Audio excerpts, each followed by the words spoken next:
Avril, Maël, 18 ans, est allé lui-même réinstaller une croix en bois sur le plus haut sommet des Pyrénées. Dans l'histoire du pyrénéisme, c'est quelque chose qui est gravé depuis très longtemps. Donc c'est vrai que ça m'a beaucoup touché le fait que quelqu'un aille vandaliser une croix au sommet.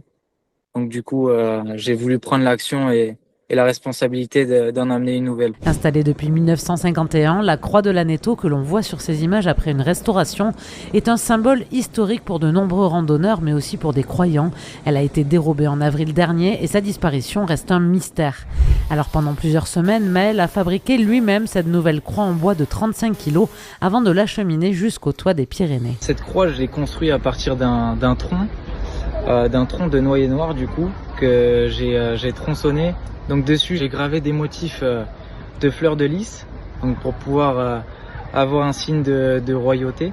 Elle a été vernie pour résister aux intempéries. L'exploit ensuite, Maël l'a réalisé le samedi 9 mai en montant à 3400 mètres d'altitude. L'ascension elle a été très difficile, très rude, mentalement et psychologiquement. On est parti à minuit du parking de l'hôpital en Espagne et on est arrivé au sommet à 14h40. Donc après 14h40 d'efforts intenses, on a enfin réussi à pouvoir la brandir sur le sommet. Donc elle est posée droite dans la neige avec justement tous les outils pour pouvoir la fixer au sol pour que quelqu'un puisse monter pour pouvoir l'accrocher derrière, une fois que la neige aura fondu. Une initiative saluée par certains, mais qui relance aussi la question de la loi autour des symboles religieux dans l'espace public. Bien sûr, ça reste un côté religieux, même si pour beaucoup de montagnards qui sont athées, ça reste aussi un accomplissement, le fait d'arriver sur un sommet et de voir une croix. C'est quelque chose de joli et c'est quelque chose qui nous indique la fin, le sommet, donc la réussite. En France, la loi de 1905 interdit en principe l'installation de signes religieux sur les monuments ou emplacements publics.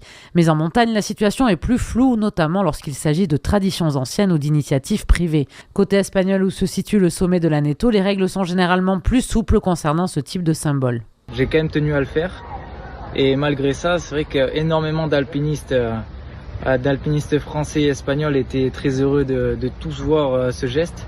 Sur l'ascension, pas un seul n'a été méchant ou quoi que ce soit. Ils ont tous apprécié le geste et ça m'a fait énormément plaisir. En attendant de retrouver la croix historique pour laquelle la Guardia Civile espagnole a ouvert une enquête, une nouvelle croix Made in France domine de nouveau les Pyrénées.